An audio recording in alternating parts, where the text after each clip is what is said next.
He hated everybody. We're convinced he did. Jesus, I need some more papers in front of me. Yeah.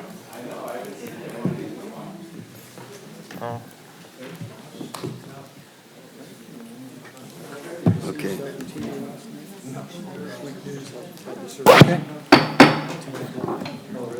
Good evening. Good evening. I'd like to call the regular, excuse my throat, I got a little bit of a sore throat here. I'd like to call the regular monthly board meeting Tuesday, September 12th, 2023 to order. Please rise. I'd like to have a moment of silence for 9 firefighters who lost their life this past month, as well as just a remembrance again of the 9/11 yesterday. So.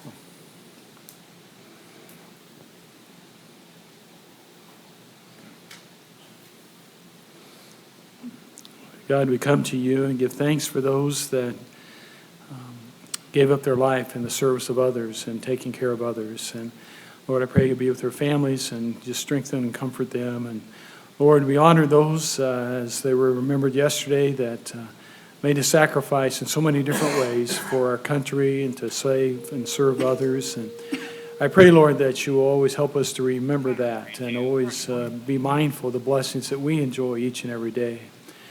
Pray for protection over Bonita firefighters, that you'll grant them just good health and peace and safety in all that they do. It's in Christ's name we pray. Amen. Amen. I pledge allegiance to the flag of the United States of America, to the republic for which it stands, one nation, under God, indivisible, with liberty and justice for all.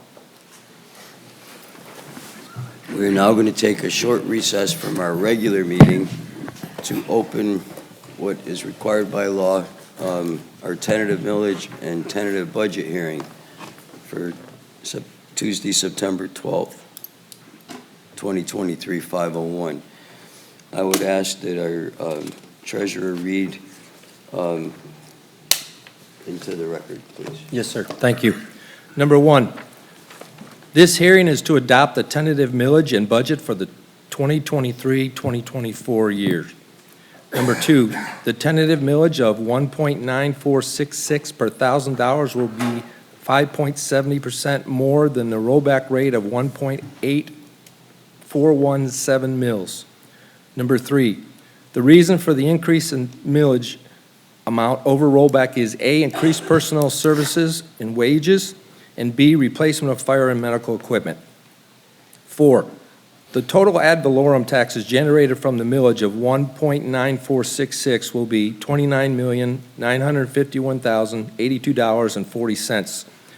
Net taxes will be $28,919,039.10. 5, the tentative general fund budget for 2023-2024 will be $44,431,670.43. The tentative impact fee budget for 2023-2024 will be $200,000. Thank you. Do we have any public input on the millage rate or the budget submitted for 2023-2024? Seeing none, I need a motion to adopt and approve the tentative millage rate of 1.9466. So moved. I second. All in favor? Aye. We need a motion to adopt number 8. So move. I'll second it. All in favor? Aye. Aye. Thank you.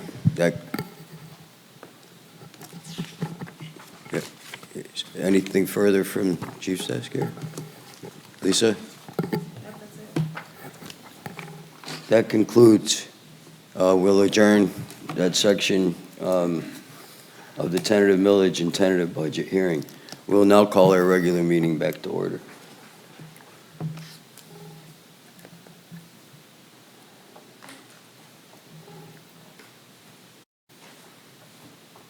Are there any public comments on agenda items this evening? Seeing none, I need an approval of the August meeting minutes. August 14, 2023, regular meeting minutes. So moved. Second. All in favor? Aye. And I need approval of the August 29th, 2023 budget workshop minutes.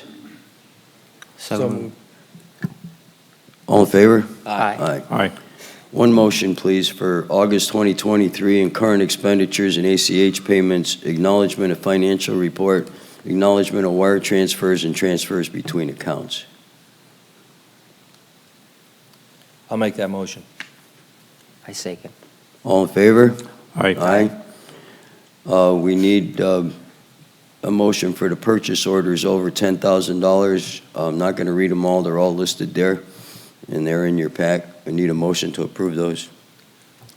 So moved. Chairman, may I ask one question? Absolutely. To the Chief on that. Chief, the life scan for $74,279. Yeah, that's our yearly physicals that we provide for the employees. Thank you. Did we have a second on I that? didn't think I got Second. this. All in favor? Aye. Okay, Commissioner's business. Who would like to start? I'll start. I'd like to recognize the fire district for what they did yesterday at the 9/11 memorial service. It was fantastic. And thank Commissioner Slachta for arranging the speaker. She was phenomenal. It was a very nice day, and I can't thank all the guys for being there. It's something that you need to experience. Ruth, I know you were there, and it was something, wasn't it? Yeah. Thank you. On a side note, Commissioner Slachta is not here this evening because that lady is very good friends with him, and they went to the airport and their flight got canceled, so he had to go pick them up, and they're staying at his house, so that's why he could not make it tonight. Anybody have anything? Unfortunately, I do. I received an email, and I said I would ask it tonight, as meeting. I would just ask the chief. I received an email from one of our constituents that asked me what would happen in the event if there was a cataclysmic event and the 4 chiefs were taken out, who would assume command of the fire district? That would be up to you. The board appoints the fire chief, and at that point, the fire chief would come in and then pick his assistant chief, deputy chiefs, whatever he wanted to as he saw fit. In the interim, in the past, when Estero went through something like that back in 1996, the 2 neighboring districts, Bonita Springs and San Carlos, stepped up and helped fill those voids until the board was able to appoint an interim chief and then a full-time chief. So you were actually around then, so you would have been Yes. part of that? Yeah. Okay. It's nice having someone with experience. Thank you, sir. Does this person know something that we don't know? No, but, no. I don't know who they were talking I'm just to. going to stay here tonight. We're all just going to stay here tonight. Yeah, it's hunkered down. Part 2, this is me asking, are we ready, basically, do we have enough stuff for dry season? Are we prepared as a district? Because everything's pretty dry right now, even though with all the recent rain. I know the commissioner's in the business, and you've probably seen that a lot of people, a lot of the HOAs, the lakes are down. Mine's at least 20 feet down right now. It's dry. No, yeah, we're all set. Our brush vehicles are maintained just like any other vehicle every 6 months or so many miles, whether they need it or not. So, and they're checked out every Saturday for full function of the pumps and the nozzles and all the equipment. So, yeah, we're set to Okay, go and anytime. the men and women have everything they need. Yep, everybody is Keep 'em fully equipped safe with, and do their job. Yep. Awesome. Thank you, sir. Thank you, Chairman. Thank you. I have something. It's been an interesting weekend. On social media, I'm not on social media. I don't think some of us up here are. Some of us are, but we have had some pretty actually crude and untrue comments made about the purchase of our station down on the beach and the property and the restaurant. And there's literally been hundreds of comments of how we should all go to jail, how we should all be thrown out of office, both the city, the fire department. And for the record, I can't defend the city or speak for them because I don't represent the city, but I damn well can represent this department. Everything we did for that purchasing that station was to protect the future of Bonita Springs Fire District. We had a long-term lease with a first right of refusal on that property. None of us wanted Ian to happen. We'd have been perfectly content staying exactly the way we were. We did not want to buy it. We certainly didn't want the restaurant to go. We all used to go to that restaurant. All the firemen used to go there. We all, it's been a part of, I've been in this town for 40 years, so, and a lot of us have been here a long time. We had nothing against the restaurant. We legally, when it was sold originally, we went in there in 2016, I believe, then it was sold 2 years ago. 2 years after that, 2019. 2019. And then at that time, we had a first right of refusal, but I guess the original one wasn't sewn up as tightly as it needed to be. So I made sure, and the chief made sure, all of us made sure that wouldn't happen again, because it took us 16 years to find a fire station that was acceptable to everybody on the beach in a good location and bring our response times down from 20 minutes to 4 minutes on average. And we finally found that location, and we decided that we wouldn't let that happen again, that if it was sold again or for whatever reason, that we would have first right of refusal.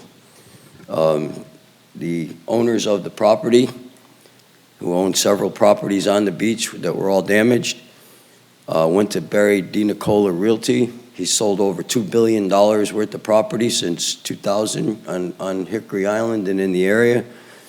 His expert opinion and the person that sold it, they picked a price.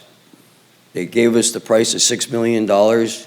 We didn't want to buy a restaurant. We were never in the restaurant business. We don't want to be in the restaurant business, but we are in the rescue business, and we were put into a situation where we had to buy both. We did.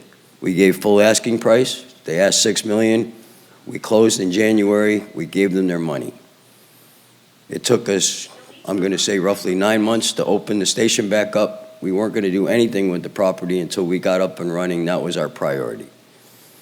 We now had listed the property for sale, and the agency that's handling it felt pretty confident that they could get all or most of our money back because of the boat docks, because of the restaurant, because of whatever. They're not making any more waterfront property. Well, unfortunately, we have become criminals because we supposedly held a gun to somebody's head to sell us the property, which was untrue.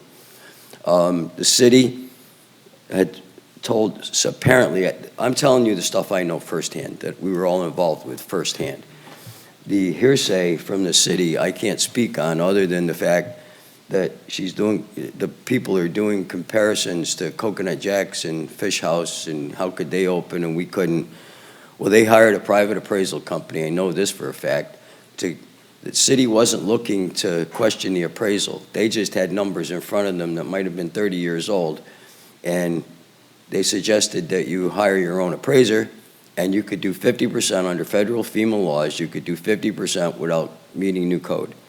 Those other mentioned restaurants did that, and they had no problem. It's not my job to determine why it wasn't done on this property. The only thing we wanted to do is to make sure we had a fire station there, and we do. And if another restaurant goes in there and they do that and they meet the code, that's really it's not our fault. We bought it, we gave you your price, and now we're being treated what I think is very unprofessionally. We've actually, I'm starting to take it personally because I felt, and all of us up here, this was a joint decision, administration and the commission, was that we were going to do the best with taxpayers' money. We've done that as long as I've been here. And we were able to pay for that cash, knowing that we weren't going to have to borrow money. We took it out of reserves that we're going to need in the future. But we also felt pretty strongly that, we'd be able to at least get something for the rest of the property. We've been told that we probably can get close to what we paid for, as I just said.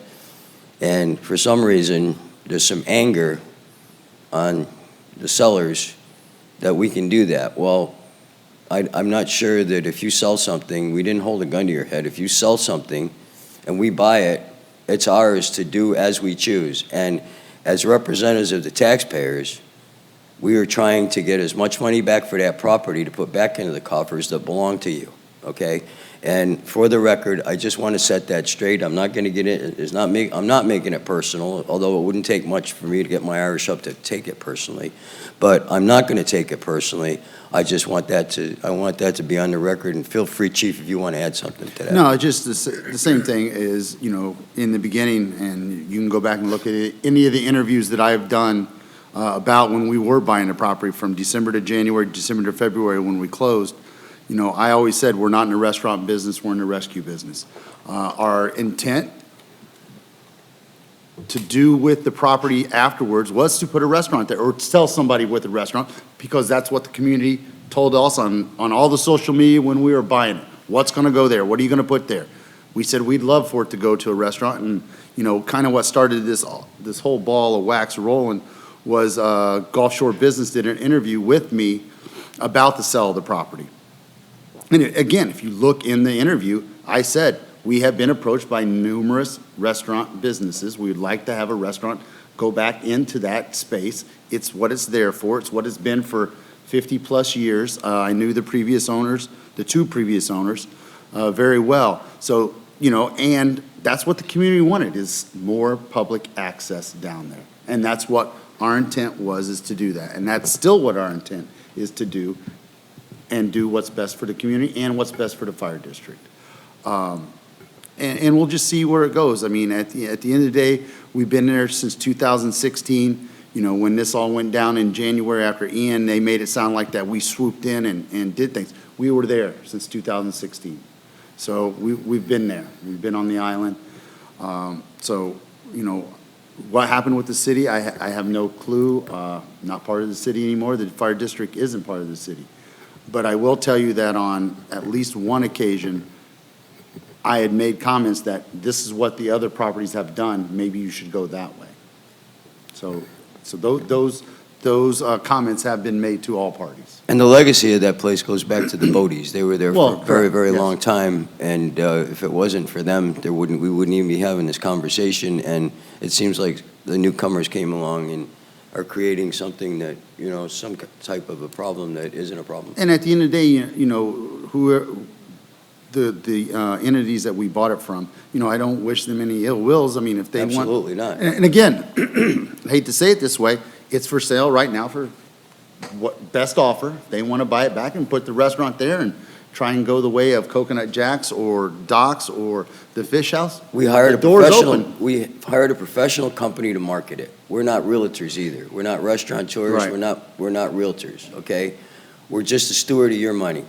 And we're going to get as much money as we possibly can and hopefully make it so that the residents can still pull up on a boat and enjoy going in and having a sandwich, okay?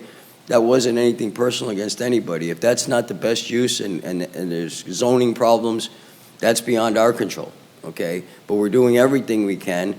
There's not many places left in this town where you can pull up on a boat, go have a beer and a sandwich, and go back out on your boat again. And we're trying to keep that. We all like that small town Bonita. We don't like what's happened over the years, but, it's happened. We're doing what we can. But if we can't, don't shoot us. We're trying. Yeah, and that's what these meetings are for. We have a monthly meeting every month. The second Monday of every month, right here at 5 o'clock. That's what we're here for. And this only just popped up now, really, since we've put it back on the market. Correct. So, The article in Gulf Shore. Yeah, and it's been a Set it couple up. of times. So when we went to buy it back in December, January, when it came out that we were going to buy it, this whole thing came out again that, what are you doing? Why are you doing this? What about the restaurant? The restaurant's a staple, blah, blah, blah.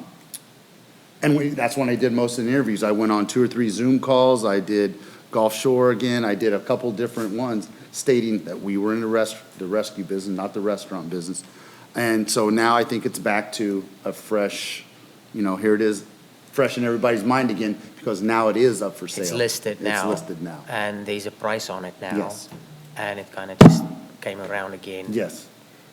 But it was always, we were always very transparent. Very on transparent what that our we- plans were with it. Right. To make it perfectly clear, we didn't set the price Yeah. on the other half of the property. That's what we hired So- professionals to do, and they've marketed it, and this is what they think they can get for it. Yeah, I'm sorry, I just And- don't I'm sorry, follow go this, so I really don't know what the previous owner's discrepancy is. Is it the price, or is it the fact of what we're gonna do with it? or No, both? I think some of it is that they were told by the city, and I'm not speaking for the city, is that they were told by the city that they would have to bring it back up to code, which means raise it up, and that the previous owners felt that that was unrealistic for what they had went through with Hurricane Ian, so they decided to sell. And they knew that we wanted it. We had a first right of refusal, and at the time, I spoke to the board about, all right, we've got to buy both. The previous owners wouldn't separate it because of parking and because of all these things. So we had to buy both entities. And at that time, I spoke to a couple of members of the board to say, all right, look, here's an idea that I had. We'll take both of them, figure out what we would need in the future for a station down there, and then maybe subdivide it and then sell what was left over. In talking to the city, they said you could rebuild what you had there if something catastrophic happened, if you would get some zoning variances. And we felt comfortable that if we built up, we could park underneath the station, put the truck underneath the station with little to no zoning variances. So that's when we decided, don't waste the money on putting it back together and then subdividing it. We decided not to waste the money on that. And we decided to also, we were going to sell the dock space with it. And we've decided since then to retain ownership or the submerged land lease of the docks, because as we talked about, whoever gets in there can come and go. We need control of those docks just for the fact that we have rescue boat there and that we need to be there and have a presence on the water. Now, whoever buys that, we have full intentions of giving them usage of the docks, full usage of the docks. And to explain the dock lease, it's done through the Army Corps of Engineers, and it takes an act of God and Congress to get anything changed through the Army Corps of Engineers. And to cut 2 docks out of the 24, we've been advised by our council that we can set up a lease agreement, keep the lease agreement the way it is that we already have as owners of the property, and lease it for $1 a year to whoever buys it, and it will not change anything. If you don't change anything, if it's not broken, don't fix it. And that was the simple solution to not open a can of worms that we could be in court over for 2 years. And I see a gentleman back there raising his hand. There's going to be public input. Item 13, any comments or anything that needs to be done that's not on the agenda will be handled at that time. Thank you. That's all I have, sir. Okay. Unless there's any questions from the board. Anybody else got anything to, okay. I've got a comment to that. Yeah. We don't want to hurt anybody's business. We're That's never we're pro-businesses. Most of us like to eat there. Yeah. But we have a fiduciary responsibility to the people of Bonita Springs to make sure that we operate, we have money in the bank, we're able to pay our bills, and it was a smart business decision to divide it. We didn't need the whole space. Right. So, and that has nothing to do with us. We don't want to hurt anybody. We'd like to see somebody come in there, and we bought it, it was offered to us, and we did the right thing by the people of Bonita Springs. No, and I would have to echo that. At the end of the day, whatever goes in there, we would prefer a restaurant, because that's what, if you read the comments on the social media, that's what everybody wants, is a restaurant. Unfortunately, everybody wants the old restaurant back. Right. Well, That's the not- old restaurant was sold, Is okay? the previous owner still That there? option, that door Yes, closed. she has bought other property somewhere else. They have bought. Well, we wish Out of the act state? of God never No. happened, but it did. We didn't want to lose the station either. No, exactly. So, Okay. thank you. All right, moving on. I need a motion to approve the disposal report. So moved. I'll second. All in favor? Aye. We need the approval of the resolution for firefighters' retirement system. If everybody didn't read it over, because it is complicated, I always look for the line that says it's not going to cost us anything, any more or less. So that always gets my vote of approval, as long as it's not costing any more, and this one does that, so. I would ask Brad, should we approve this? I trust him. I make a motion we approve. I'll second it. All in favor? Aye. And the same thing for the resolution for the general employees' retirement system. It's kind of a paper thing, so. So moved. Second. All in favor? All right. Okay, Chief, you got a report this evening? Yeah, just a real brief one, just 4 or 5 things. Again, just to echo what Commissioner Murphy said about September 11th, it was a great job by everybody. I think it was well attended. Next year, we'll make it even better. It's one of the goals that we have every year to make it better. So next year to be even bigger and better. But I just want to say well done by everybody, to include staff. I mean, they've stepped up and made it look good. You guys know I was out of town last week a little bit with some personal issues, and I didn't have to worry about anything. They all stepped up and did what they were supposed to do. So I want to thank them publicly on that. Station 27, everything's going good. Everything down there is clicking along.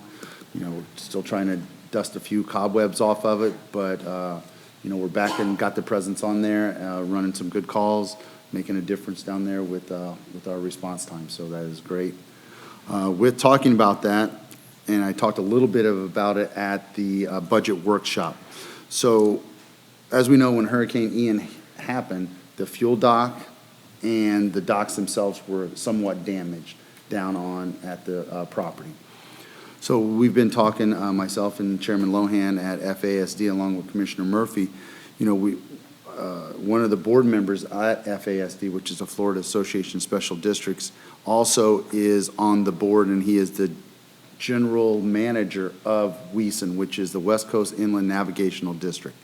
So in conversation with him and with the vital role that we play on the marine side of it, with having our boat on the dock, having it out there, I mean, we're the only one in Lee County right now that has a station and a boat on the water without having to relocate the personnel. Next closest one is Isla Capri down in Naples. Other than that, everybody else either has a city dock or a county dock or a dock that's down the road and they have to travel to get there. Our guys literally within 3 minutes are in the water and making a difference out in the water.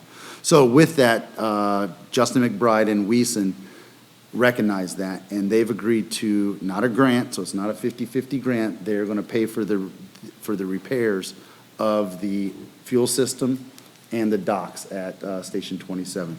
Basically, the fuel system is a repair of $34,847, and the marine side of it with the docks is $35,051. And they've agreed to pay to both of those when it is done and to our satisfaction. So I'd like to publicly thank WESN. Once it's completed and once we get reimbursement, we will be giving them we'll be receiving a check, and I will be giving them a nice thank you letter with a certificate. Nice job, Chief. Next is business after hours. It is actually tomorrow. It's down in Naples at the Golisano Children's Museum. If anybody would like to go, please get a hold of Anna Marie either tonight or first thing tomorrow. And one last thing is the final budget hearing is September 22nd, Friday at 5:01 in this very room. And I stand for any questions. Thank you, Chief. I guess welcome back. You probably wish you didn't come back. Right? Yeah, some days. The rest of the reports are in our package if anybody has any questions. If not, there's a gentleman in the back row. He may come up to the microphone. You had a question? There was no questions, kind of just a couple statements. All right, but just for the record, just give your name and... Yeah, David Coleman. And I just wanted to say the sellers and the old owners have no grudge to the fire department at all. It's more to the city of Bonita Springs. And basically all the hate you guys been getting on Facebook, I think, is because nobody really does know the true story, the background. They're just getting the gist of it. So I think that's why you got so much hate. The unrealistic expectations they were talking about, the owners of Big Hickory, the city wanted them to rip up the pavers in the parking lot, which is, there's no reason at all that was needed. They also had to build up on stilts, which of course, understandable, but the two restaurants down the road, a couple miles away, didn't have to do that. And the last thing they had to do was cut their parking capacity in half, I think it was, or by a big number, which is very unrealistic, and nobody really knows the reason behind that. So that's why they felt like they were kind of bullied out of the situation. But it certainly wasn't us. I understand. I said the We have city. no part of that. I said the city. I know you did, know- no, I I just, know- but I for- know I it's know not you you agree with guys. that, but Right. for the record, we're not happy about the hate we're getting when we had zero to do with that. Right, but you're not getting hate from the owners. You haven't gotten hate. I'm not blaming the No, owners, I'm no. just. Right, you're getting hate from the city because nobody really gets it, nobody knows the situation, nobody knows the inside story, you know? I worked there for 8 years, I know Tracy and Mike very well, Debbie, Kathy, we all know them, so we've heard everything. I mean, they got an appraisal, almost at what, 500,000, or you guys bought it for 6 million. How'd they get an appraisal for $400,000? And then the Well, FEMA under- vote comes into contact, 50%, they can only put 200 grand into it, like, just nothing made sense. And again, it's not the Bonita Springs Fire Department, but it was Bonita Springs, and Well, that's what we actually jumped through the same hoop because the appraisers look at just the building, and obviously the $6 million price tag comes from the boat docks and the waterfront. Right. And then when you hire an independent appraiser, they just tell you what the building is worth, which is a federal law. That's what FEMA does. I don't like the law any more than you do. Right, Don't- right. I'm Yeah, not, yeah. I'm not defending it. I'm just stating that we know from a personal level that we had to have our building, after we bought it, appraised, and we got everything done under the 50% rule Yeah. because they gave us a fair appraisal. That's fine, and that's kind of like the least of their worries, like, why were they required to rip up the pavers? I Yeah, mean, well, what, that I don't I know, understand. I'm trying to talk to the people, but that's why Tracy and Mike felt that way. They had just such unrealistic rules and things to follow when nobody else had to do that around there, and so that's why they felt like they had to sell. I appreciate you Yes, sir. representing them, and thank you. Does anybody else have a comment on the Big Hickory situation? If not, Alex, you're up. Oh, 1 second, hold on, Alex, you can come up. Yeah, yeah. Yep. I'm sorry, I didn't. No, that's okay. Please state your name for the record. My name is Debbie Abel. I get emotional. I was there for 24 years. We loved when the fire department came in. I would have a lady choke. The EMTs came right down and would help. I found a snake in the restaurant. The boys came right down and helped. Whenever I needed anything, they were there. You guys are just getting the raw deal, and it is the social media. There is no hard feelings against you gentlemen at all. When the Shrigley's bought, that's when that 99-year came into effect. And the price, I don't know how they came up with that, but nothing is against this fire department. Thank you so much for that. Thank you. Thank you so Thank much. you. Okay, Alex, you're up.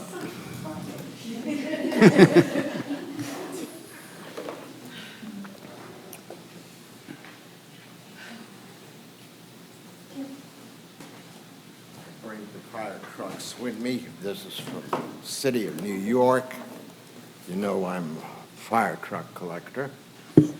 Alex Grant. I just wanted to mention, I thought the yesterday was very well done. I liked the speaker especially well. The only problem was we had all those gnats there. I mean, You must have been in the cheap Zillions. seats. You were in the cheap seats, because I didn't get any gnats up by me. and you may ask, where was the exterminator? Unfortunately, This is I public don't input. do- This isn't a paid I political don't do announcement here. mosquito control. Okay. So the next time, let's hope the county mosquito control comes before. Well, maybe as a good deed to the citizens, you can go out and spray before the next year. I don't have a fogger that big. Oh, okay. Okay, all right. So that's one. Also, I just thought I'd mention that for the record. There were a total of 18 engines destroyed.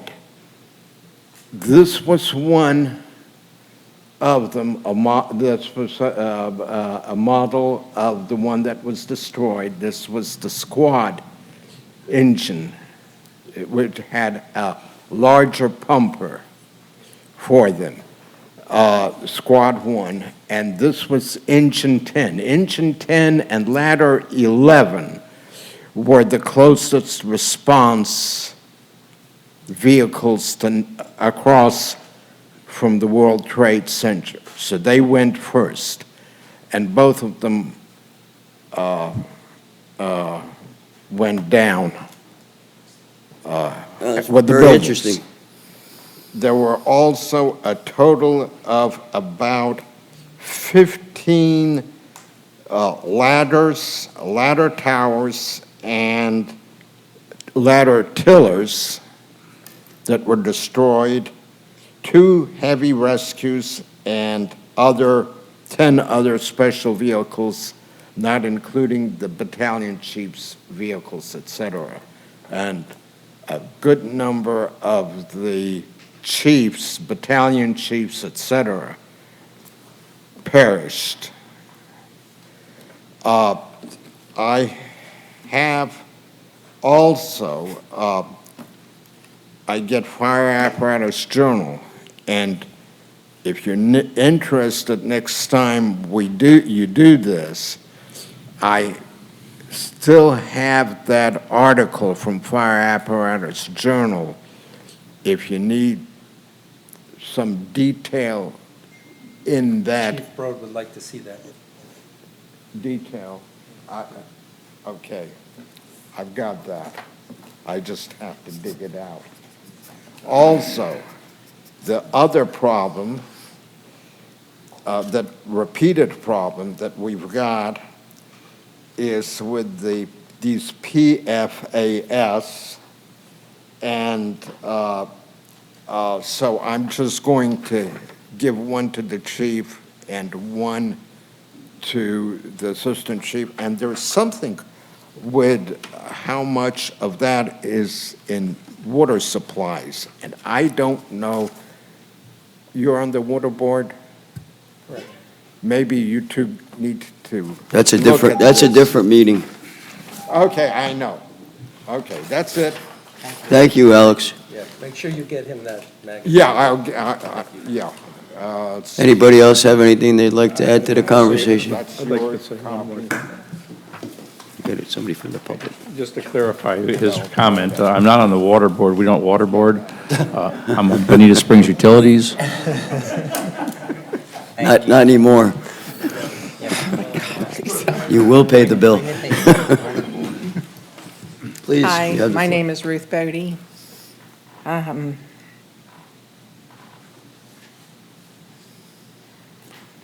Very sorry for your loss. I think Michael would be turning over in his grave, hearing all of this that's going on, if he still had to. Yes, he would. You might. Be down there dealing with all of this, but, he offered the property, that section up front, 2 of the bays years ago, for y'all to go in down there, and I guess it wasn't conducive, or wasn't even heard of. But with all the stingray barbs and people passing out in my dining room and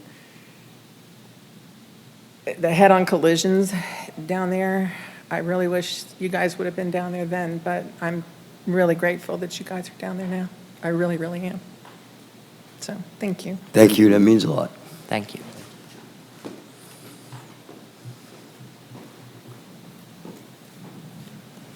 Motion to adjourn. So moved. Thank you all for coming.